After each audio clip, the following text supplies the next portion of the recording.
Nais kong ika'y maranasan, tibok ng puso ko'y ikaw lamang. Kaya't ngayon, bukas at kailanman, pagkakas iaalam. Walang hanggang kitang pupurihin, walang hanggang sasabihin. Buong laman ng puso kong ito ay mamalagi sa'yo. Walang hanggang kitang pupurihin, walang hanggang sasabihin. Buong laman ng puso kong ito ay mamalagi sa'yo.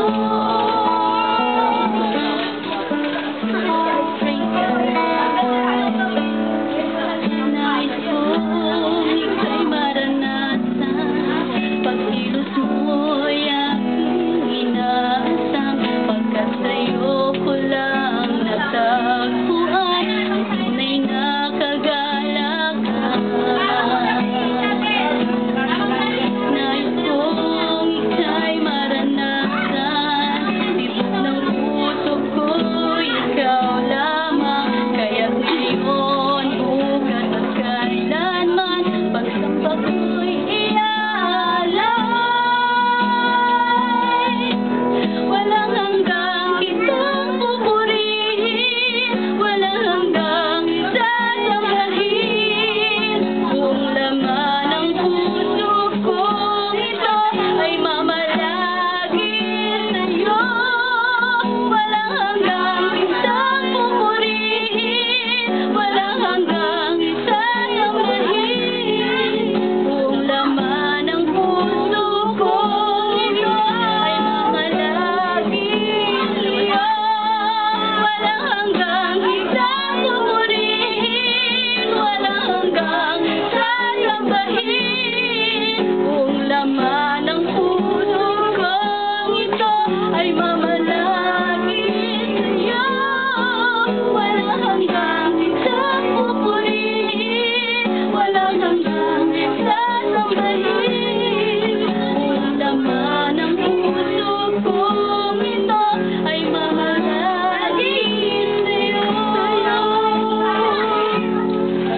Buong laman ng puso kong ito ay mamalagi sa'yo. Buong laman ng puso kong ito ay mamalagi sa'yo.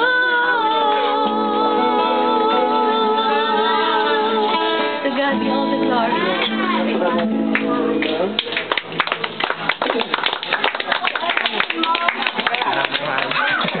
Salamat mga kapatid.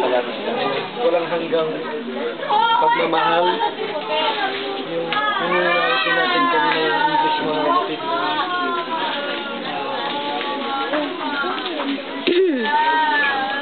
Lavish yun.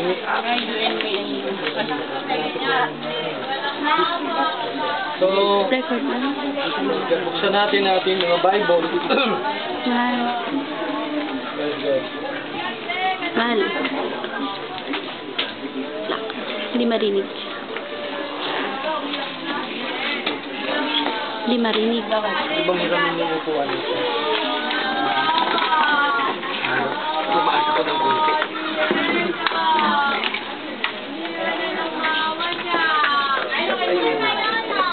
Ano pang bagante sa upuan dito? Sa ikat pa.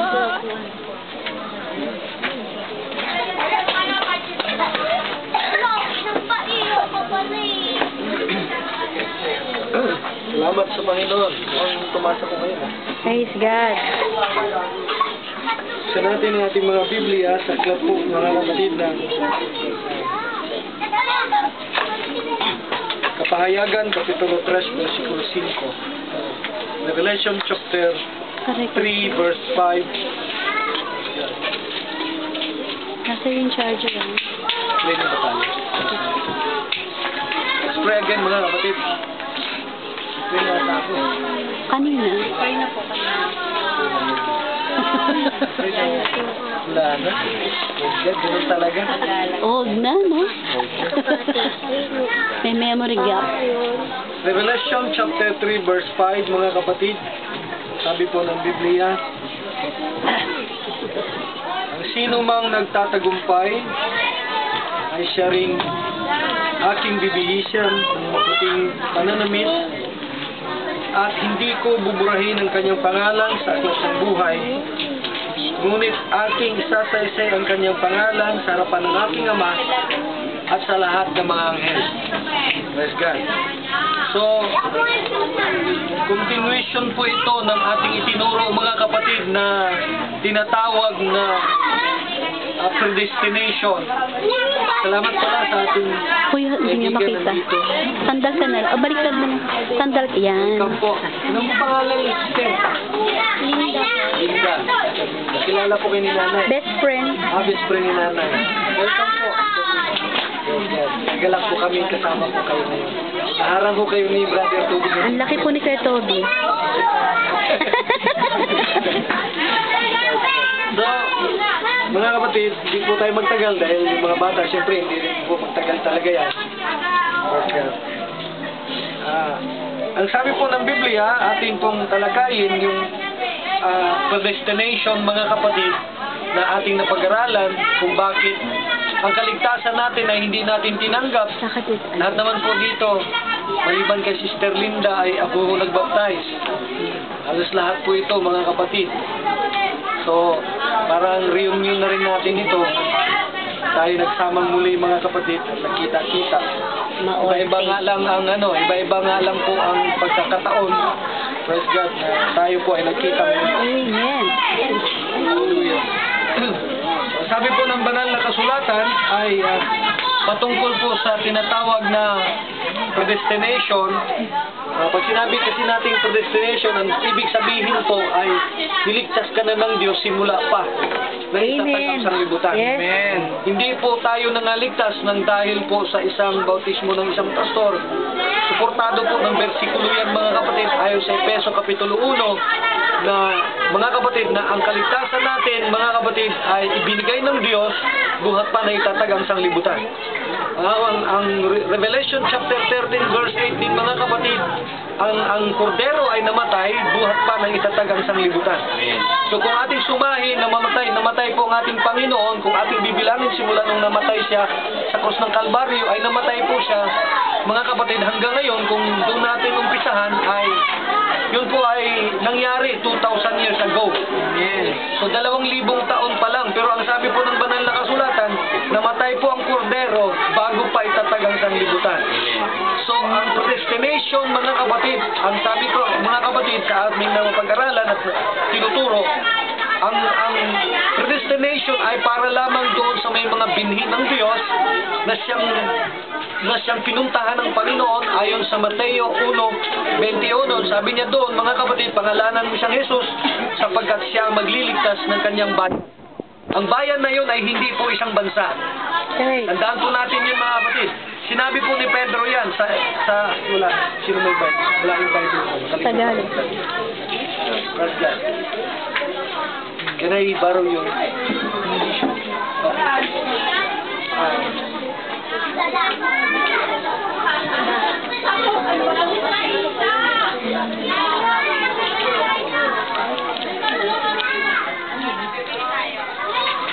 Hello.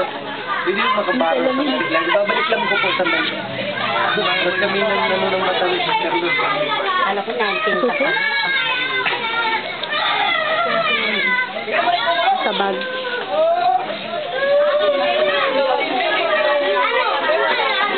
Tahimik pala dito. Ha? Tahimik. Sobrang tahimik sila. Tahimik sila. Malamig lang.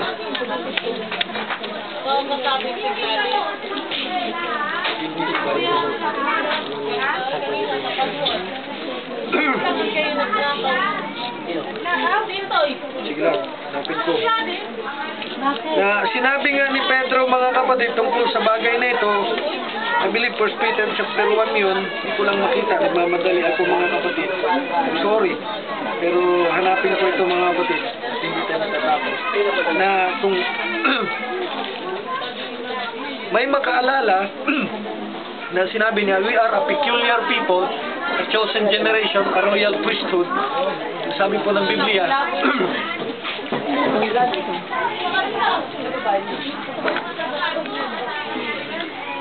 2:6.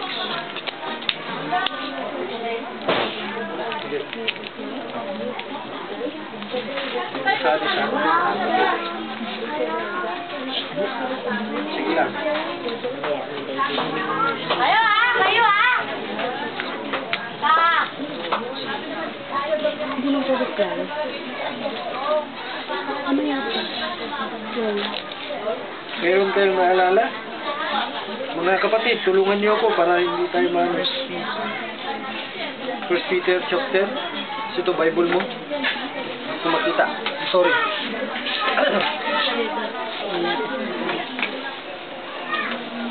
Isang bayang banal, isang lahing itinatag ng Diyos, at hindi po yun bayan na isang bansa, mga kapatid. Sabi ng Biblia, na kalimutan ko lang talaga yung Bible ko, minahal ng Panginoon, at ang sabi po ng Mateo 1:21, na pangalanan mo siyang Jesus sapagkat siya magliligtas ng kanyang bayan. So, ang bayan na ito ay isang bayang tinawag ng Panginoon, kung walang ibang tinutukoy ang Lord kundi ang mga taong merong isang matibay na relasyon sa Kanya. So, yun po ay isang bagay na dapat nating makita, na tayo ay pinili ng Diyos, iniligtas ng Panginoon, bayang banal, hiniwalay ng Panginoon, pinili niya, at ang kaligtasan na ito ay hindi po sa pamamagitan ng anumang ating paniniwala at reliyon, mga kapatid, kundi ang kaligtasan ito ay kaloob ng Diyos, ang sabi pa ng Epeso, upang hindi magmamapuri ang bawat isa sa atin. So, sa Epeso 2, kung basahin natin ang Epeso 2, mga kapatid, ang kaligtasan ay tinanggap natin mula sa Panginoon at hindi sa pamamagitan ng gawa upang huwag magmayabang ang sinuman. Kaya mga kapatid, sa bagay na ito, makita natin na ang relasyon ng Panginoon o relasyon natin sa Panginoon, ang tao ay magkaroon ng isang matibay na relasyon sa Diyos sa tuwing marinig niya ang mensahe ng Panginoon. Walang magpapatibay ng isang relasyon kundi ang isang komunikasyon. Amen. Ang komunikasyon, mga kapatid, hallelujah, ay sa pakikinig ng salita ng Diyos. Amen. Sabi ng isang religious group na aking natinanon, sabi nila, prayer is a two-way communication between God and man. But the real thing, mga kapatid, na komunikasyon mo sa Diyos ay yung marinig mo ang kanyang salita. Ang sabi ng Mateo 4:4, mga kapatid, hindi nabubuhay ang tao sa tinapay na kanyang kinakain sa araw-araw, kundi sa pamamagitan din naman sa salita ng Diyos na lumalabas sa kanyang bibig. So, bibig ng Panginoon ang nagsasalita. Kaya ang isang matibay na relasyon ay makukuha sa pakikinig ng salita ng Diyos. Amen. Praise God. Katulad sa mag-asawa, kung wala na pong pag-uusap yan, may problema po. Hindi po titibay ang isang relasyon kapag hindi sila nagkaringgan ng isa't isa. Sabi ko, siyempre, pag nagsalita ang isang kabilang panig, ay mayroong nakikinig. Amen. So, dito natin makita, mga kapatid, ang isang salitang predestinado. Efeso Kapitulo 1, ang predestinadong tao ay hindi po, mga kapatid. Linawin ko sa inyo, kasi mayroon pong naniniwala na hindi sila naniniwala dyan. May mga tao na hindi naniniwala na mayroong tinatawag na predestination. Amen. Praise God. Meron pong mga tao na hindi ako magbanggit ng anumang grupo o reliyon, pero meron pong naniniwala na ang predestination daw ay hindi po para sa atin, kundi para doon sa mga taga-Efeso. Hindi po yun, mga kapatid. Alam natin, ang Biblia ay binigay ng Diyos para sa lahat. Amen. Hindi po tayo pwedeng mag-designate na ito ay para lang doon at ito ay para doon. So kung ganun ang ating kaisipan, ano ang scriptures na dapat nating basahin? Dahil kung ang Book of Romans ay para lamang sa Iglesia ng Roma, ang aklat ng Galacia ay para lang sa Iglesia ng Galacia, eh anong scriptures ang dapat nating basahin ngayon? Right. Can you say amen? So dito natin makita mga kapatid na ang predestination, sabi po ng Bible, na ang kaligtasan ng Panginoon ay ibinigay niya buhat pa na itatag ang sanlibutan. Amen. Praise the Lord. Praise the Lord. Ang sino mang sabi nga natin nabasa natin, ang sino mang magtagumpay, praise God, ay siyang bibihisan ko ng isang mapuputing damit at hindi ko buburahin ang kanyang pangalan sa aklat ng buhay.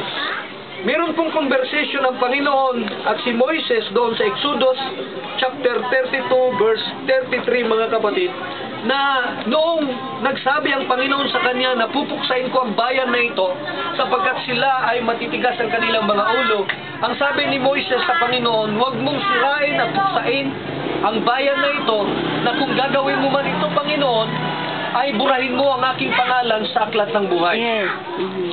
Pero ang sabi ng Panginoon sa 32 mga kapatid, sa 33 ng 32 ng Exodus, ang sabi niya, at ang Panginoon ay nagsabi kay Moses, ang sino mang nagkasala laban sa akin, siya lamang ang buburahin ko ang kanyang pangalan sa aklat ng buhay. Alam niyo mga kapatid, kung pag-usapan natin ang aklat ng buhay, mga kapatid, marami pong natatakot na mabubura ang kanilang pangalan. Bakit? Pwede bang bubura ang pangalan sa aklat ng buhay? Pwede. Pwede po. Sa paniniwala natin sa mensahe, ang sabi ng Lord, ang aklat ng buhay ay temporaryo. Kaya pwedeng burahin. Right. Pero, buksan ninyo ang Bible sa Revelation chapter 13 verse 8. Meron kong tinatawag na aklat ng buhay ng kordero. Yung tinatawag na Lamb's Book of Life, na hindi kailanman buburahin ang pangalan mo kapag naisulat na ang pangalan mo. Amen.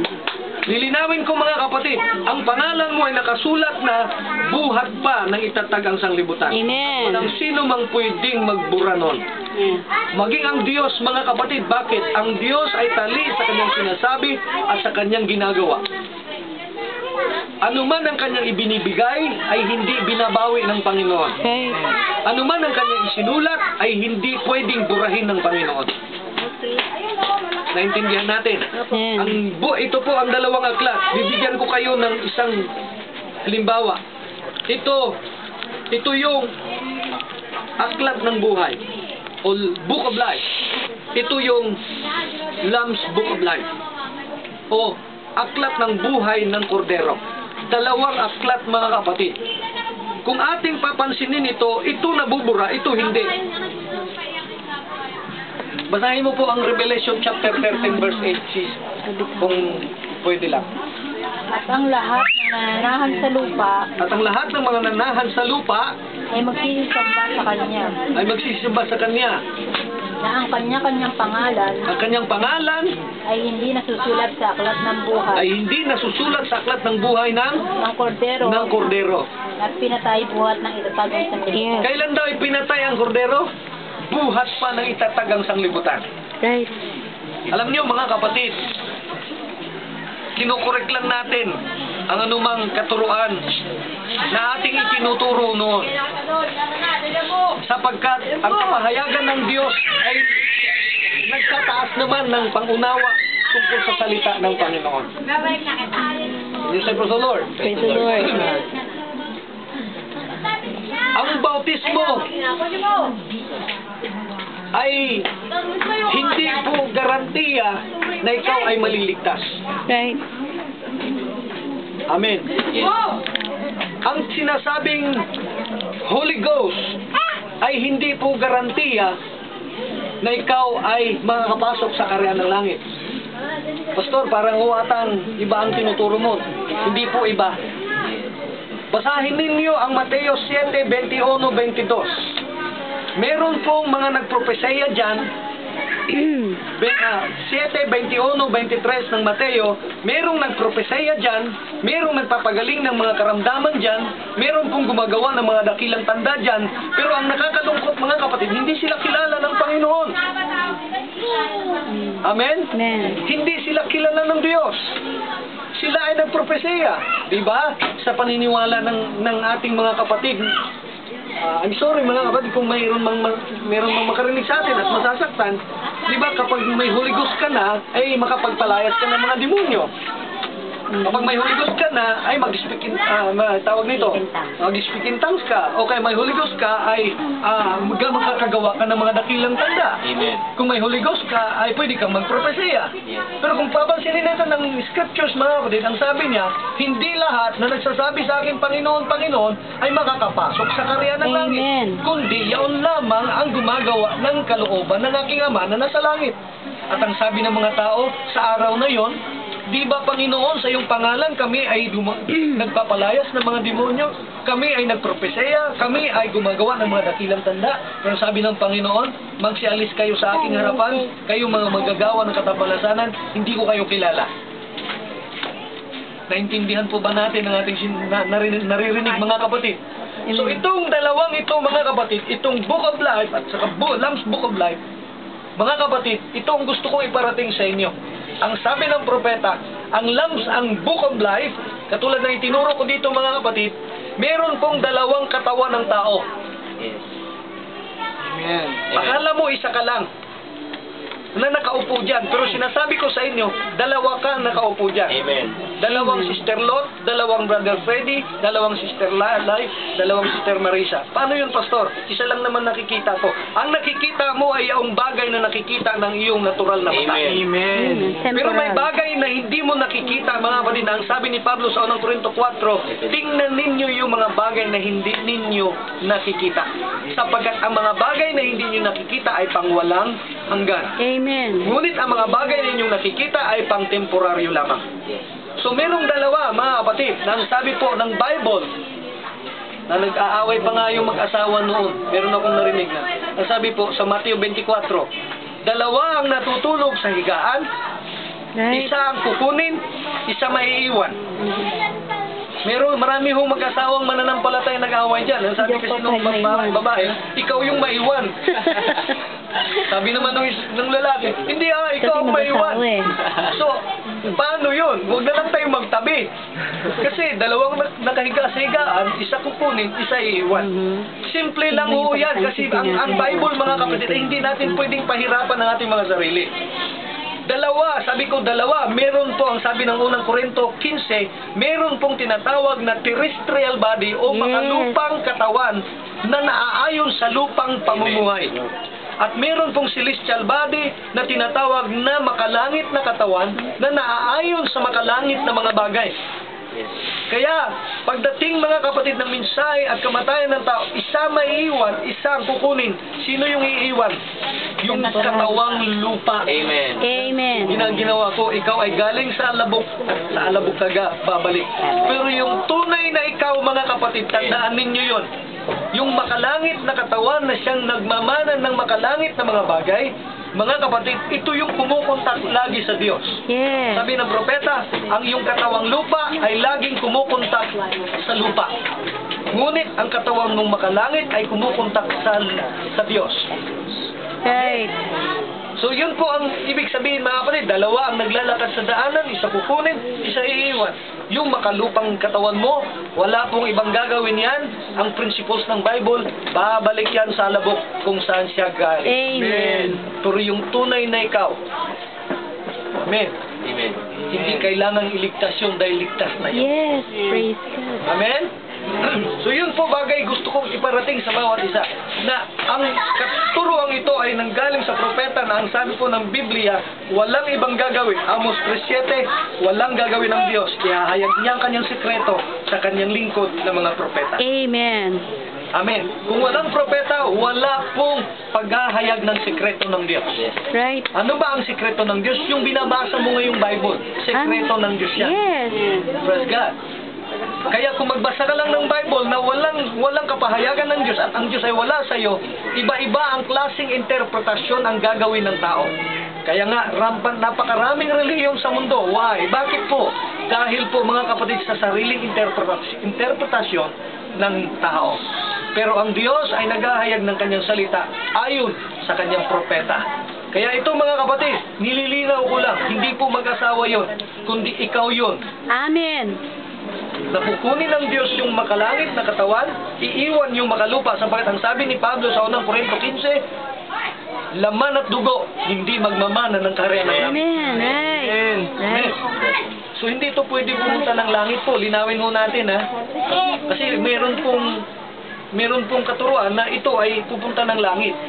Pero ang sabi ni Pablo sa unang Korinto 15, na bago niya itinuro mga kapatid yung misteryo ng pagpaparito ng Panginoon, laman at dugo ay hindi magmamana ng kaharian ng langit. Amen.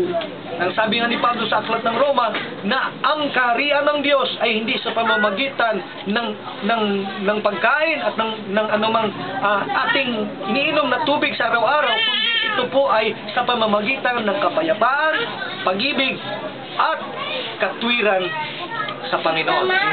Praise God. So yun po mga kapatid, yun ang bagay na nais kong iparating sa bawat isa, na ang ating pamumuhay sa mundong ito, ang ating pagkapredestinado ay hindi po nalimitahan sa isang katuruan ng isang grupo o anumang reliyon na ating tinatayuan. Pwede kayong manatili sa inyong mga reliyon. Nililinaw ko sa bawat pag-aaral natin mga kapatid, anumang tinitayuan mong reliyon, pwede kang manatili.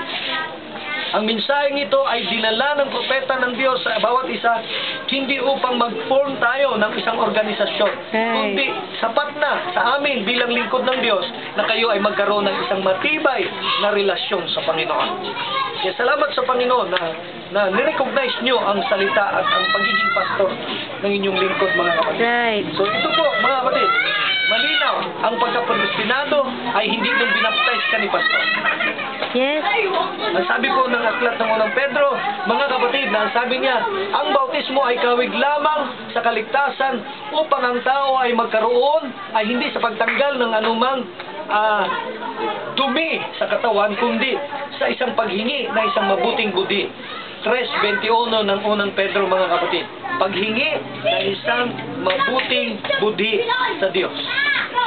Can you say praise the Lord? Praise the Lord. Buksan mo nga yun, Brad.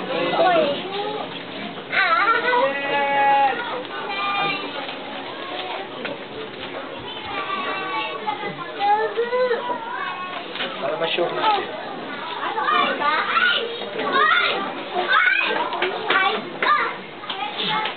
Ilalayo na. 19 pa lang yun. Tama. 19 pa lang siya. Basahin mo nga, Sister Dot. Naayon sa tunay na kahawig ngayon, nagligtas Tunay na kahawig na ayon sa tunay na kahawig ng pagligtas, sa makatuwid bagay ang bautismo, sa makatuwid bagay ang bautismo, hindi sa pag-aalis ng karamihan ng laman, hindi sa pag-alis ng karamihan ng laman, kundi sa paghiling ng isang mabuting budhi sa Diyos. oh, can you say Amen? Amen. Ang bautismo pala ay isang kahawig lamang, sabi doon mga kapatid, paghingi ng isang mabuting budhi, sapagkat ang bautismo ay tinuturo ng Biblia ay isang tinatawag na pagsisisi ng kasalanan. Ang pagsisisi ay hinahawag din ng tinatawag na pag-alis ng kasalanan. Ang dugo ng Panginoon ay nagpatutunay din ng pag-alis ng kasalanan. Right. So yun ay isang paraan mga kapatid ng kahawig ng isang bautismo na hindi pag-alis kundi paghingi ng isang mabuting budhi sa Panginoon. So ang kaligtasan mo hindi binigay ni pastor sa iyo. Binigay ng Diyos sa iyo buhat pa na itatag ang sanlibutan. Yes. Walang sino mang pwedeng mag-question. Ang dami pong bersikulo mga kapatid. Ang daming mga scriptures na pwede nating bitawan na ang isang predestination. Mga kapatid, ito ang isang narinig ko sa isang grupo. Gusto ko lang sabihin sa inyo. Ang predestinado daw ay ang church, hindi yung individual. Mhm. Right? Pakinggan ninyo ito dahil maririnig nyo ito sa iba. Ang predestinado daw na sinasabi ng Efeso Kapitulo 1, praise God, ay hindi daw yung individual, kundi yung iglesia. Now, tanungin natin, sino yung iglesia? Tayo. Amen. Okay. Sabi ng Bible, ang iglesia, ang ibig sabihin sa Gregong salita, ay eklesya. Ang ibig sabihin, mga tinawag. Pag Yes. mga tinawag, individual yun. Individual yun. Ibig sabihin, ang predestinado na sinasabi ng iglesia, wala rin iba, kundi tayo. Ikaw, Amen. na may isang matibay na relasyon sa Panginoon. Amen? Praise God. So yun po ang ating gustong iparating. Na ang pagkapredestinado ng isang individual ay hindi sa pamamagitan ng anumang katuruan ng mundong ito, kundi sa pamamagitan ng salita ng Diyos na nanggagaling sa kanyang propeta, sapagkat ang propeta, ang salita ng propeta ay salita ng Diyos. Amen. Malinaw mga kapatid. So ito po ang ating nais-parting. Ito yung Lamb's Book of Life. Ulitin natin. Ito ang Lamb's Book of Life. Eternal, heavenly bodies, heavenly things, mga makalangit na mga bagay. Ito, Book of Life. Temporal. Pwedeng burahin. Sabi ng Bible, pwedeng burahin to. Kasi pwede naman talagang burahin to sa mundo eh. Right, right. Amen. Diba? No, pag may Anytime. nagalit ang tao, burahin mo ang lahi na yan. Diba? Yes. Ganon. Pwedeng burahin ang temporal na bagay. Yun po yung sinasabi ng Panginoon na itong mga tao ito ay puksain ko at buburahin ko ang kanilang mga pangalan sa aklat ng buhay. Sapagkat siya rin naman yung aklat, siya rin naman yung makapangyarihan sa lahat. Amen. Amen. Kaya niyang burahin yung mga bagay na gusto niyang burahin. So ang nabubura, yung mga temporal na bagay. Pero yung eternal na bagay, yung makalangit na mga bagay, eh, hindi pwedeng burahin ng Diyos yun. Amen. Sapagkat ang sabi ni Job, kasama ng Diyos yun, simula pa sa pasimula. Amen. Buksan natin ang ating mga Bible, mga kapatid. Hindi na po ako magkakaroon.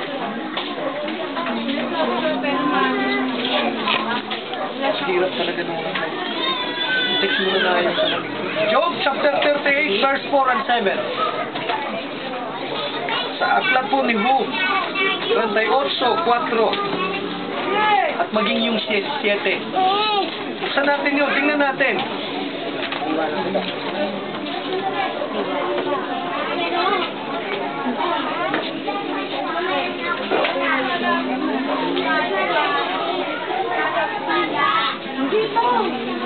Job 38 po, 38:4.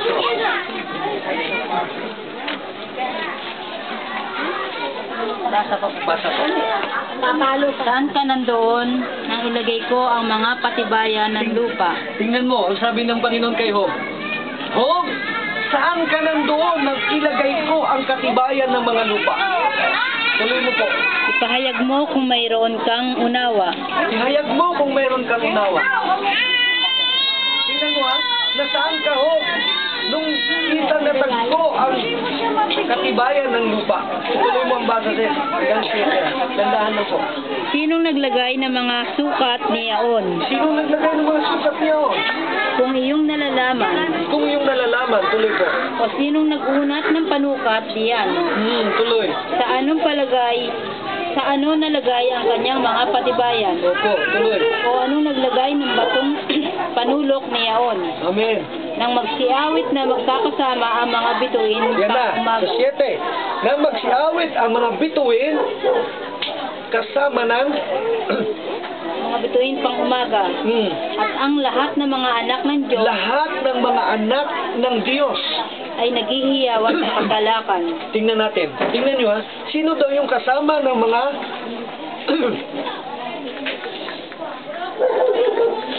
mga tala sa umaga at ang mga kasama nila, sino yun? Mga anak ng Diyos.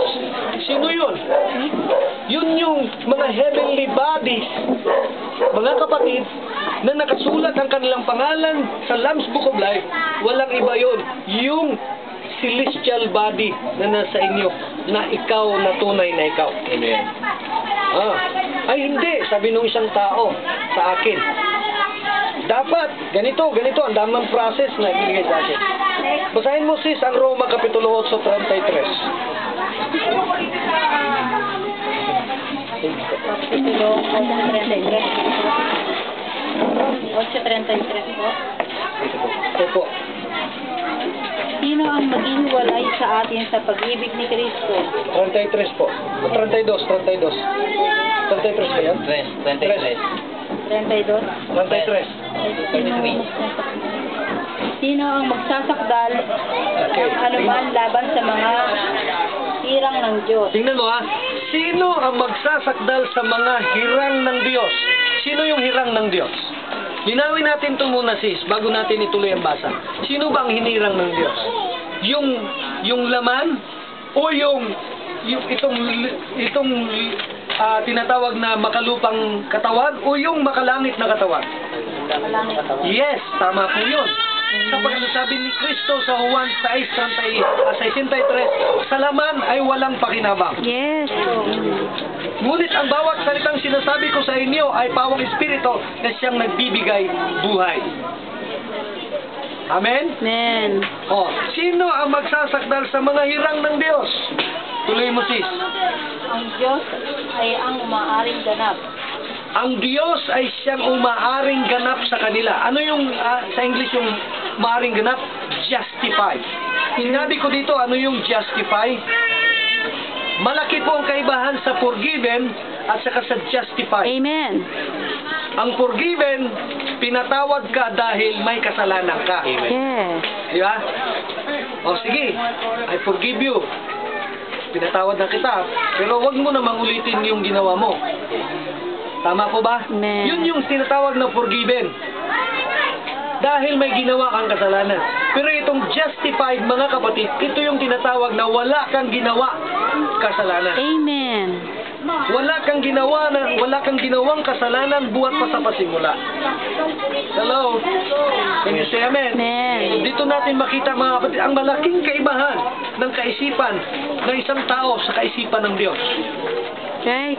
Amen. Nakita nyo ba ang comparison ng turo ng propeta at ang turo, mga kapatid, ng anumang intellect na pangangaral at kaisipan ng tao?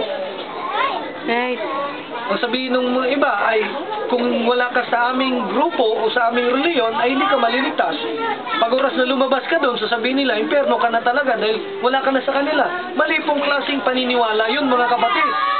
Dahil sa Panginoon ay walang sino mang pwedeng humataw sa iyo, kundi ang Diyos lang. Right. Amen. Maliwanag po yun, mga kapatid. Praise God. Pero ito lang, once, bago ako magsara, once na ikaw ay tinatahanan ng tinatawag na heavenly bodies, ito gusto kong linawin, hindi lahat ng katawan sa mundong ito ay merong tinatawag na heavenly bodies. Sabi ni Solomon sa Proverbs chapter 3, ang tao ay pawang mga hayop lamang. Maliban doon sa mga tinatahanan ng tinatawag na makalangit na katawan. Right. Amen.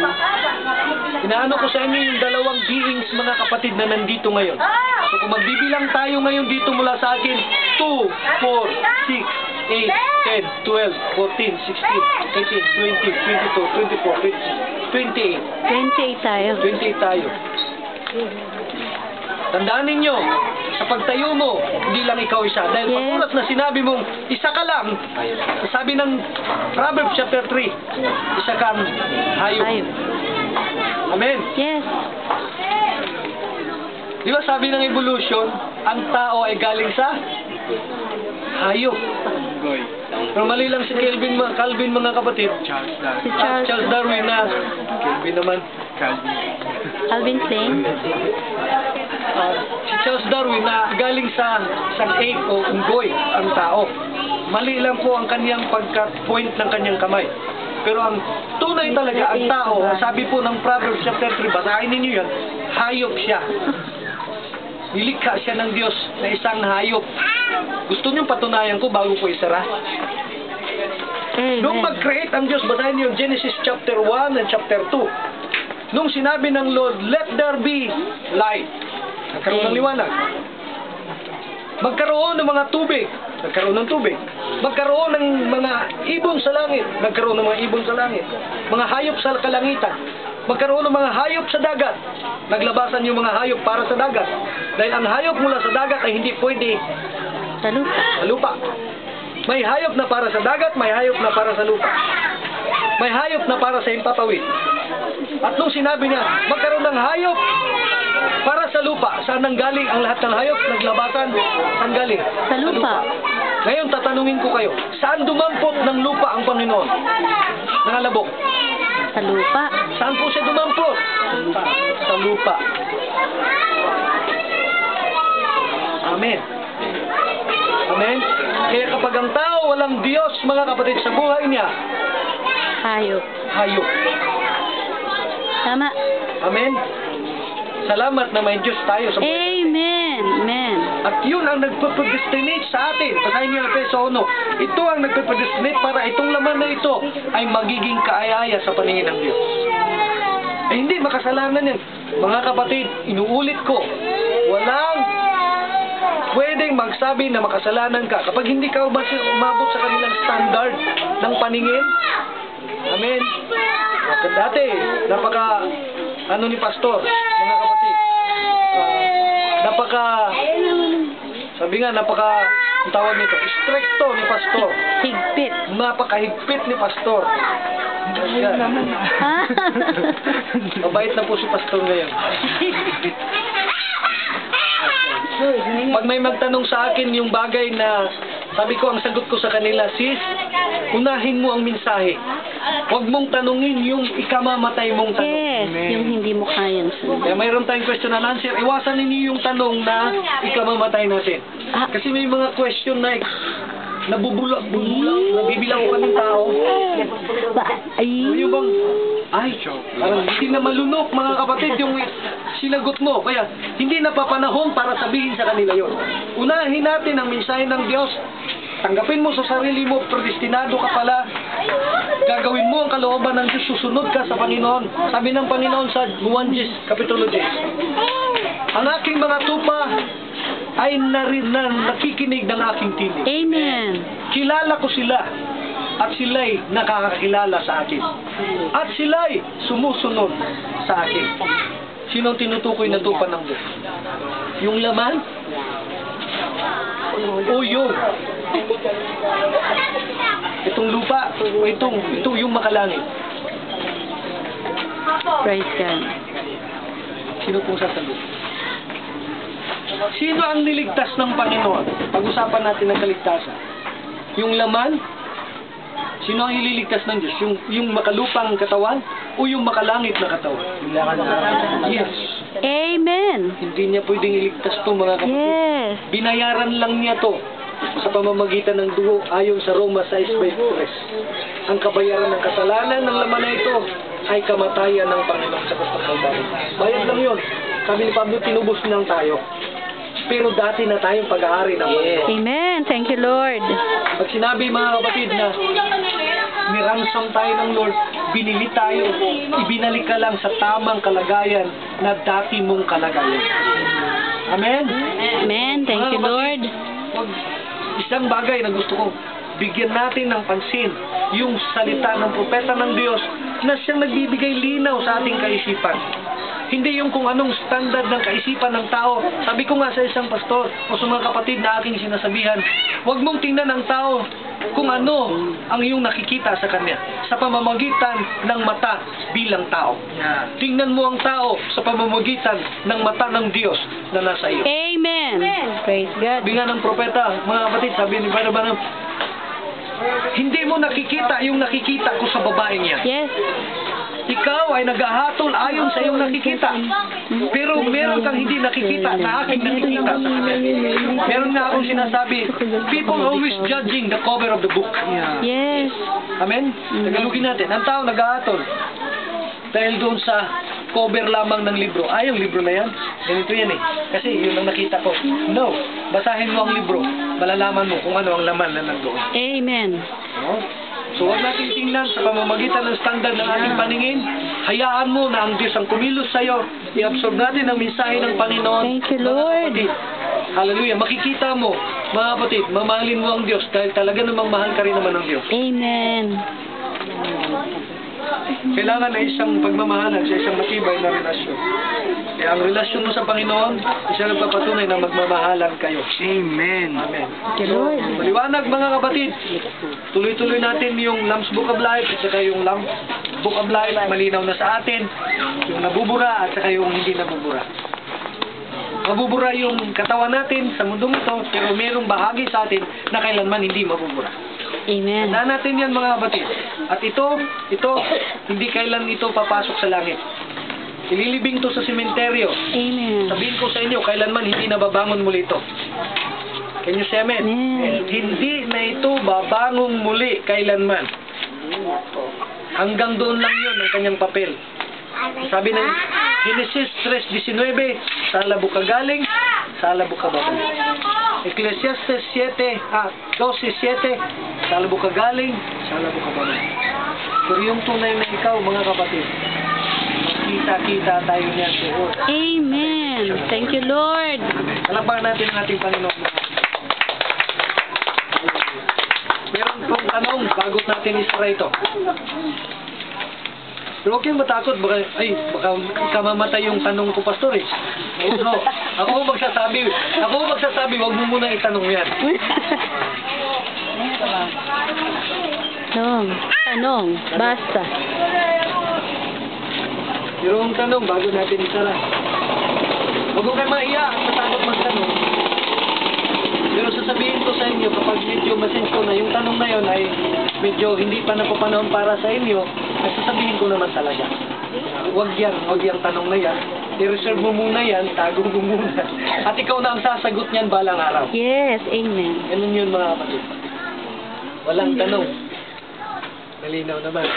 Hindi ka tahimikan ba ito, Pastor? Hindi ka tahimikan ba ito? Yung kayo. Nagwawala. Tingnan mo. Gusto nang gumapang. Gusto niya ito. Gusto niya yung radyo patugtugin. Sige po, wala naman natang tanong. Malinaw naman po ata. Amen. So, yung mga scriptures lang, ating itabi. Basahin natin yung mga scriptures na ating ibinigay. Lord willing, next Thursday ay hindi ko na pwedeng kalimutan yung Bible ko. Nahanap ko kanina, yun lang nakita. Sa bag mo. Wala dun sa bag ko eh. Tinignan ko kanina, wala dun sa bag ko. So, nalim ko na yun dahil may mga tinandaan ako doon na minsan hindi ko makita sa ibang Biblia. Mas kilala ko yung Bible ko eh. Isang buklat lang, alam ko na. Pag sarili mong gamit na, Pastor. So, tayo po'y manalangin mga kapatid. Yuko natin ang ating mga ulo at tayo si magpanalangin sa Panginoon. Lord Jesus, Lord. Dakilang Diyos, makapangyarihan sa lahat. Marami pong salamat, Ama, sa iyong mga salita naming narinig. Lubos naming pinasasalamatan ang iyong kabutihan, O Diyos. Sa bawat salitang aming napakinggan, O God, na nagsalita ka sa aming kalagitnaan. Pagkaloob mo, patuloy sa amin ang kapahayagan na nagmumula sa iyo. Upang maunawaan namin at maintindihan ang iyong mga salita.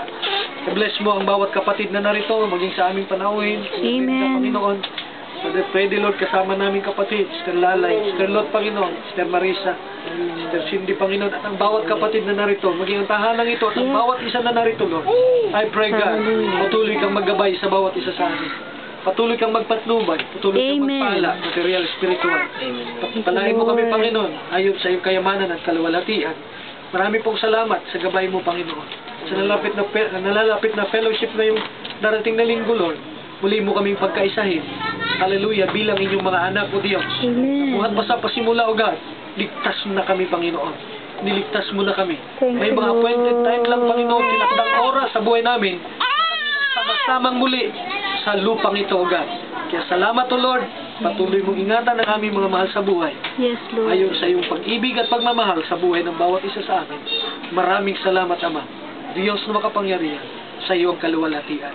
In the name of our Lord Jesus Christ, thou Son of David. Amen. Praise God. Hallelujah. Magandang umaga.